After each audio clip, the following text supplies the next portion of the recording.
And now, the Android Basics segment. This is a segment where we discuss the things that power your device from behind the scenes. And now, here's this week's episode, Android Basics. Let's now move on to our Android Basics segment. And today we're talking about screen readers. Of course, these are the most important thing on our devices as blind people. Without a screen reader, you're dead in water. Karen, let's get started with you. What do you think about screen readers in general? And then we'll talk about the ones that we have on our devices or on Android in general. At least we have three, right? We have three different choices. So if you don't like what comes on natively on that device, you have a choice of getting a different one to install and get going. So why don't you get us started on that subject of screen readers, and then tell us which one you prefer to use. I should start with one important thing, which is a big advantage, or which is very positive. Screen reader usage and accessibility has improved a lot. The screen reader usage has improved since the early days of Android. We have so much leaps forward. If we compare things like how they were before and how they are now, actually things are really becoming better. Yeah, we still have issues, but actually we can't say that nothing has improved. In fact, so much has improved. And those who were using Android in the early days know so much what I'm talking about. So this is great. Let's start with something positive. Then actually, screen readers, like if we go back in history, do you remember Spiel, which was the screen reader that was trying to be the other choice, the third-party choice? Yeah, we had TalkBack, but Spiel was trying to make something different. It was the first screen reader which had extensions. So this was something great for the early days of Android. Unfortunately, it didn't stay for long. It was discontinued.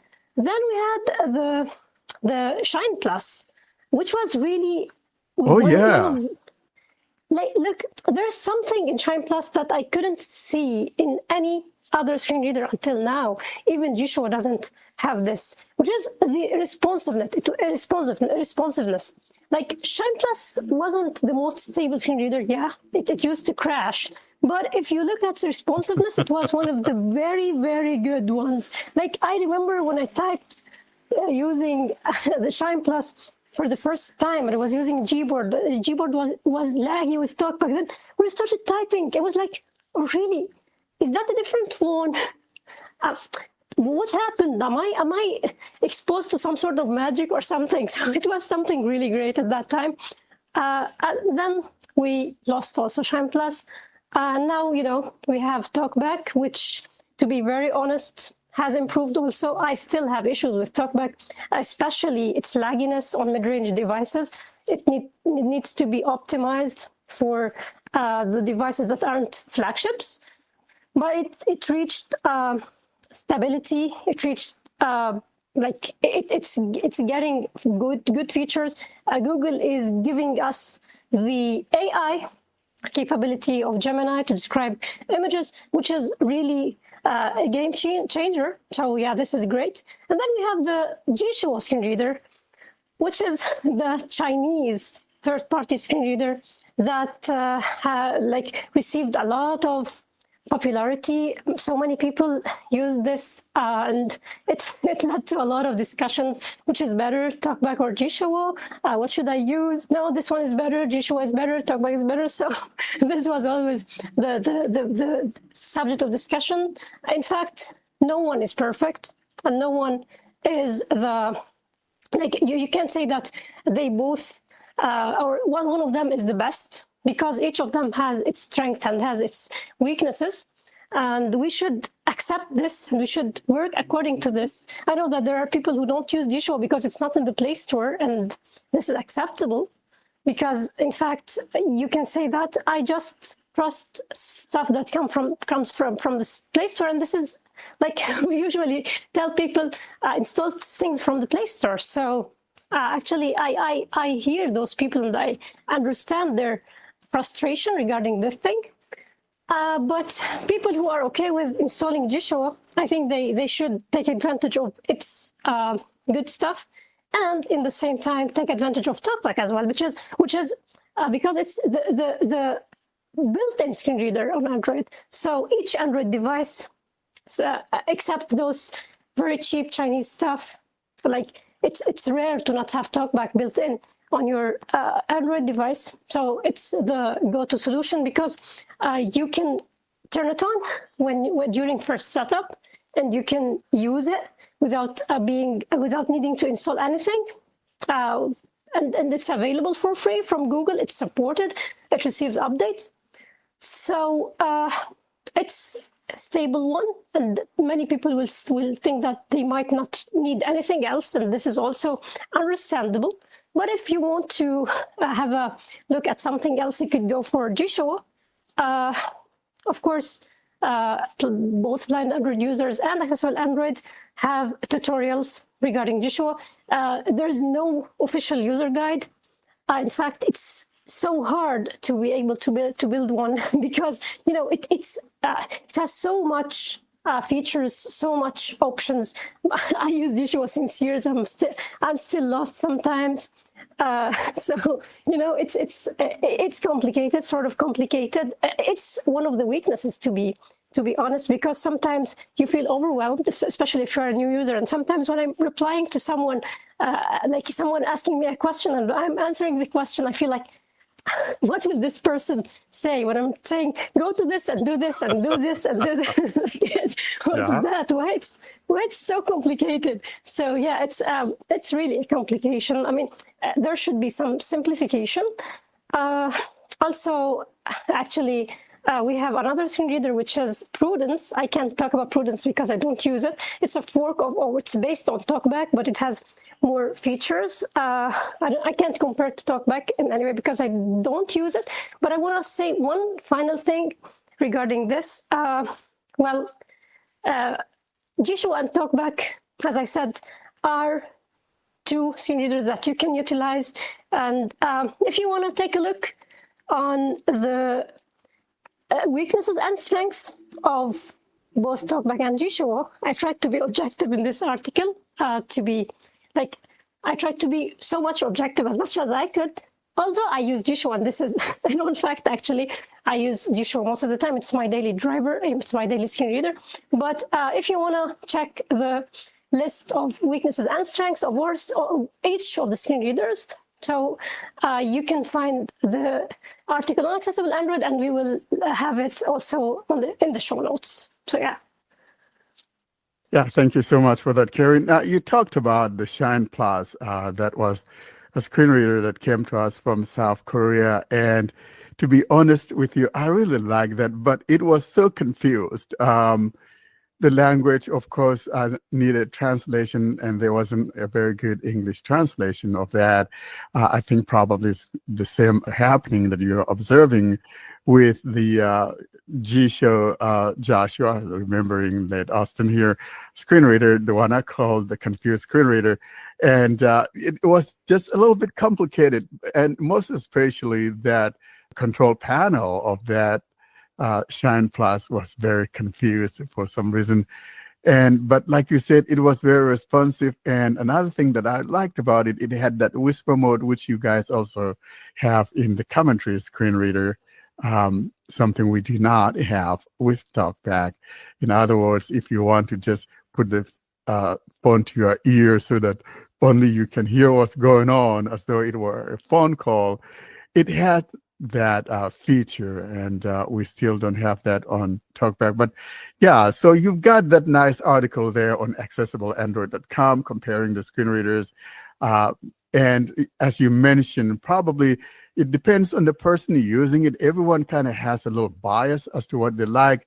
But I think that the article is very objective, and based on that, you could see which one is going to be better for you. For me, though, I'm a TalkBack user, and my only argument has always been, if I reset my device, my TalkBack is going to come on and help me set that device back up. But, with a third party, of course, you've got to get everything going before you get to install it. But other than that, I think that's the only shortcoming that one would have. But with customization, I think no one comes close to that confused screen reader. And I wish, though, that one of these days it will be placed on the Play Store so I, too, could play with it. But right now, it's not on the Play Store. And I think another drawback to it, it's very hard for people finding things on GitHub. For some reason, I've had a lot of people contacting me. I just can't find it, and I don't blame them. It's hard to find what you're looking for on GitHub, if we're going to be honest with ourselves. But if you're familiar and used to how to find things on GitHub, it's not hard to find. But a lot of people don't have that ease of use when trying to use GitHub and trying to find what they're looking for. So there are several drawbacks to not placing something on the Play Store.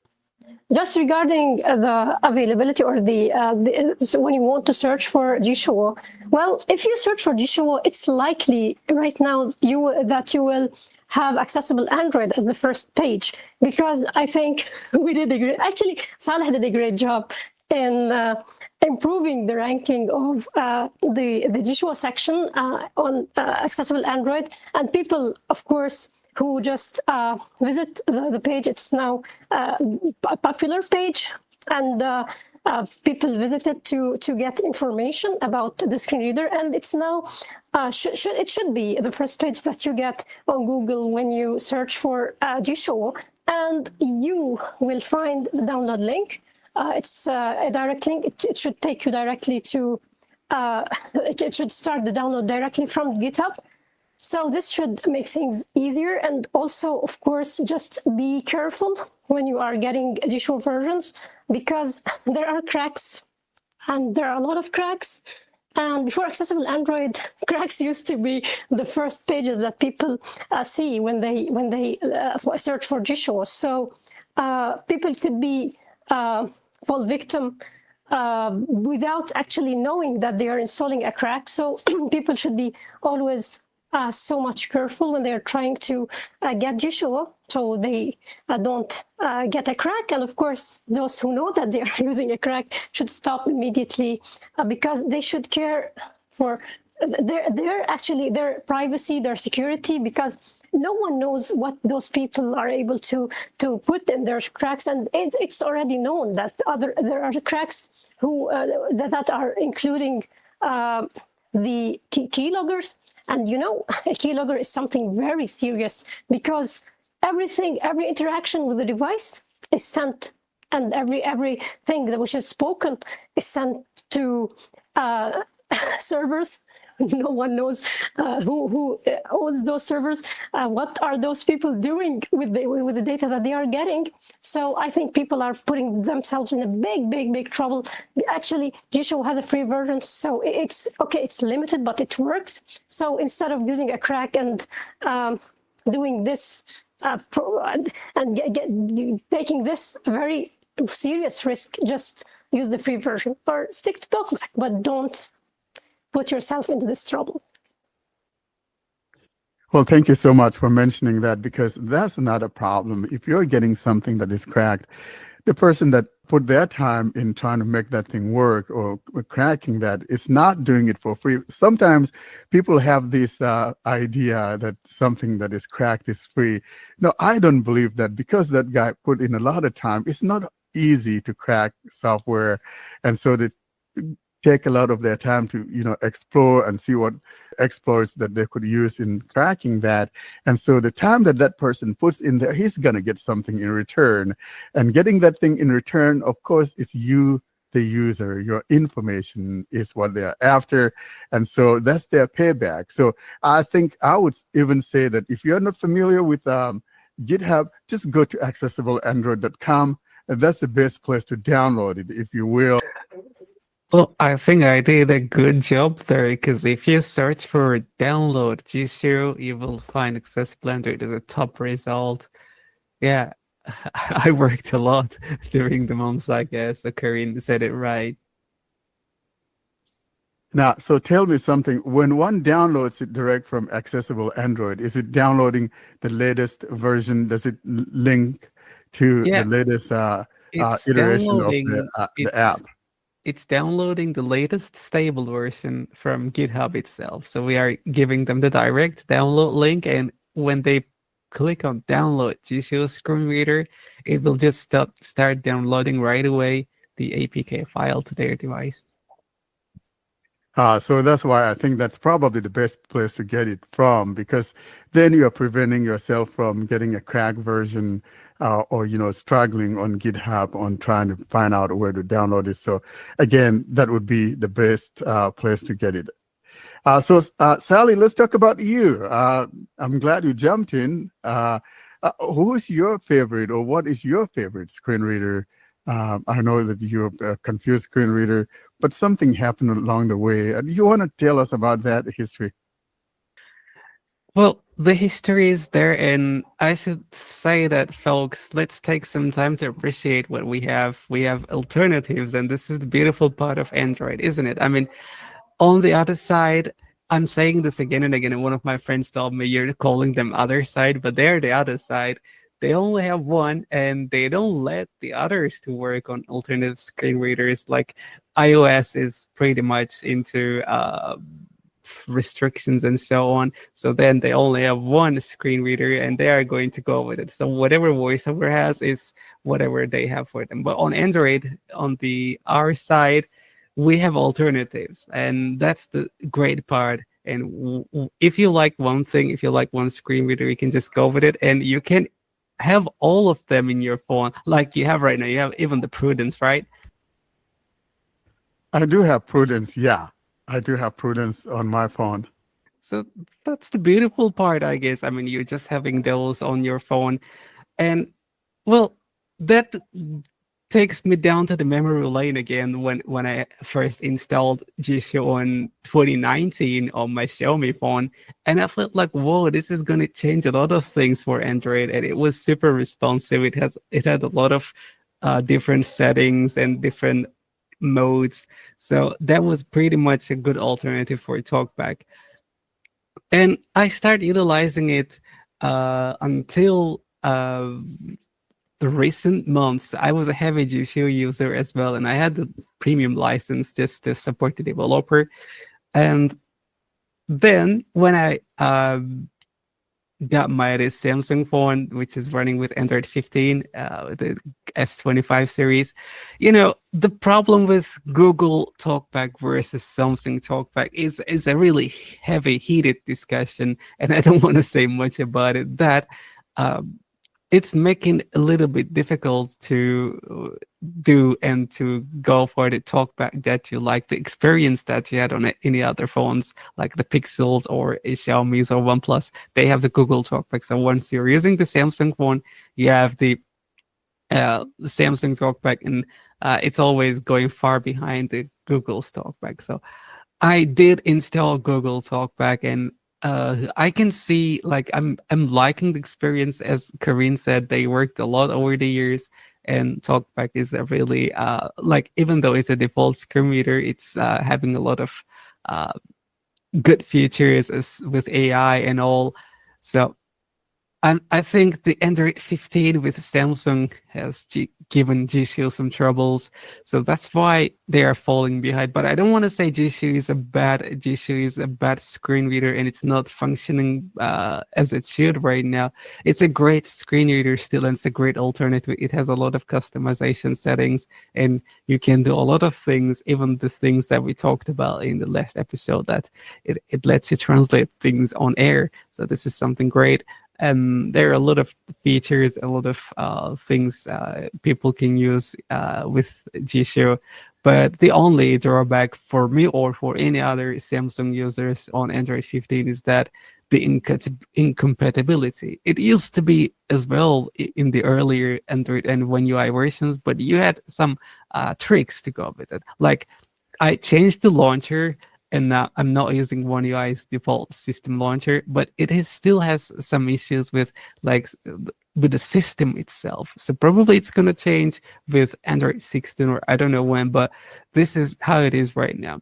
I can still use Jieshuo screen reader in some parts, but it's not giving me that feeling that I used to have with Android 14. One another example is that I have another device, another Samsung device. It's a tablet running Android 14, and I have Jieshuo as the default screen reader in there. So I can see the difference. It was really working well, and I could enjoy the experience. But with this one on Android 15, I think this is a really drawback, and I hope it's going to change. Coming back to Prudence, I'm in contact with one of the guys. Like, she's the community manager for Prudence Screen Reader. She says they have a lot of things in the store, but they want to take it slow because, it takes a lot of time to do the things right. And Android is diverse. There are a lot of different types of phones and different types of screen sizes, different types of technical specifications, the processors and all of that. So it takes a while to make everything compatible. That's why especially Jieshuo is fighting for, like, he's the sole developer. He's doing his best to make Jieshuo as fast as complete as a bug-free screen reader. But once you're done, okay, you think it's working for Xiaomi users, it's working for OnePlus users, Samsung's users gonna say it's not working for me. So once he fixed it for Samsung, it's gonna break for Xiaomi users. So Google is, I think, doing it right. But as Karine said, I think and I hope that it's gonna be better for low-end devices or mid-range devices, because this is the most users coming from, especially from the parts where flagship devices are really costly and they only can utilize mid-range or low-end devices. So TalkBack should give them some breath, I guess. Something you mentioned there, Sally, and that especially the Jieshuo, confused screen reader, as well as the Prudence. These are both Chinese developers, and I can see where the uphill battle is, because if you don't have someone who's knowledgeable in that language, translating it into other languages, for example, using English. Because as I can see, even with the Prudence, there's still a bunch of things that are still in Chinese, and I have no clue as to what those things are. So without knowing the language, it makes it hard to translate those things. And with those guys probably not fluent in other languages, for example, it becomes a problem. And this is one of those things that will always have to be. But another thing that I noticed that is kind of bothering me with the Prudence screen reader is the fact that when I bring up the menu, say I'm on my home screen, for example, and I don't know if this has always been, since I don't use it as my daily driver, and I'm also enrolled in the beta, and that could be the problem. But the problem is that if I am on my home screen, for example, and I bring up the menu, and if you're a swiper and you swipe, you're not going to be interacting with the menu that just popped up. Instead, you'll be interacting with the icons on your home screen. And I want to show that here live while we're doing this. So I'm going to turn on my phone here. So before you go straight away, I just want to show some credits to Karine on when you said the translations, because she's doing a great job with the translation of Jieshuo's screen reader. I mean, even in the very early days that she took over the translations, there were some controversies, and I was quietly supporting Karine, and I said, one day I'm going to work with this particular girl and we will be a good team. And this is what happened. Thank you, Karine. Well, thanks for the translation. And, I hope we have someone like that on that Prudence as well, because, we still have stuff in Chinese in Prudence. And it's not an easy job, like I said, because it's very hard unless one really understands that language. Sometimes something may not be well translated or whatever the case may be. Karine, you have anything to make a comment about this? Yeah, just because Saleh mentioned the translation thing. Well, thank you very much. Actually, yeah, that was before, I think, accessible Android. all of the troubles. And yeah, I'm really honored to work with you. And yeah, I think we're a great team. So yeah, thank you. But I want to talk about the translations. Well, you are right. It's really a barrier, the language, even if now translation is better. I mean, you can use AI to get at least what something does. And also being a user of the screen reader also helps, because we sometimes use the feature, so we are able to know what this feature does. So based on this, we do the translations, not only the English one, other translations as well. So this is something that we do, but yeah, being like, it's not only because of regarding the translation, it's also regarding communicating with the developer. So you could use translation to talk with the developer, but sometimes, you know, translation messes things up. And it's sometimes so hard to talk with the developer, especially that in China, they use different things. Like they don't use the mainstream apps that we use here internationally. Yeah, they use email, but if you want to talk with them using a messaging service, you have to use QQ, and you know, QQ doesn't work everywhere. And yeah, it has its issues internationally. So also this is a problem other than the language barrier. But I want to say, I'm trying my best as the English translator. Actually, I wasn't the first translator. It was originally translated by Arcadius. He did a great job because also he knew Chinese. He knows Chinese. So this made him able to communicate better with the developer, and he did a great job during the first years of Jieshuo. And what he did should be appreciated, because it was the base actually that I continued. I did my work because of that foundation, because of that base. Yeah, I did edits, and I know that there were a lot of controversies. I'm not going to talk about what happened, about the troubles that happened afterwards, but now I'm trying my best, and I'm the official English translator. So I hope that everything keeps going well with Jieshuo. And like we are trying, every translator is trying, but as Warren said, the issue of Chinese is the real problem, because it's a language that not many international users maybe are able to use, and it's a hard language. So yeah, it's a real problem. And also they use other software, like there are issues with Google Assistant, and because they don't use Google products, so they don't use Google apps, so they don't care sometimes to fix, or they can't fix actually, because it's not easy to use this app. So sometimes we get this issue with apps that we use internationally, and they aren't able to fix, or they aren't able to put their hands on apps, the apps, because they are in China. So yeah, this is also a problem. Karen, thank you so much for doing what you do, because we need people like that are willing to do these things, because if we don't help ourselves, nobody's going to do it for us, right? So it makes sense if one has the ability or willingness to do something, to just kind of step up to the plate and say, hey, I'm going to be able to take on this responsibility. And that's exactly what you're doing. And so my hats off to you, and thanks to you and anyone else that may be participating in trying to translate things of this nature. I hope we have more and more of those on the Prudence team, because the big part of the Prudence is on that Play Store, and that's a very big plus for them. Now, but going back to what I was talking about, for example, I'm going to I'm going to unlock my phone here. Radio app. And by the way, I'm using that vocalizer, and I'm using the TTS that would be demonstrated in our upcoming segment. That's the app of the week.